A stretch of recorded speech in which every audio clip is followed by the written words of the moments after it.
এখানে বেগুন পোড়ানো হচ্ছে, আপনারা দেখবেন এটাকে কি করে করা হয়। বেগুনটা পোড়া হয়ে গেলে পরে ওইটার মধ্যে আদা, পেঁয়াজ, ধনেপাতা, কাঁচা লঙ্কা, সরষের তেল সব দিয়ে মাখানো হবে। বেগুন পোড়ার সাথে সাথে চা আর মালপোয়াও খাওয়া হচ্ছে। এবার দিয়ে দিলাম কুচানো আদা। আদাটা আমার ভাজা ভাজা হয়ে গেছে। এবার দিয়ে দেব বেগুন পোড়াটা।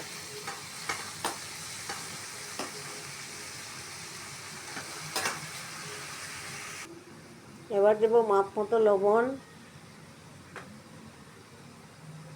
সামান্য হলুদ, সামান্য লঙ্কার গুঁড়া। এবার দিয়ে দেব শস্য দিয়ে ভাজা ভাজা হয়ে গেলে ধনেপাতা দিয়ে নামিয়ে নেব। অল্প চিনি দেব।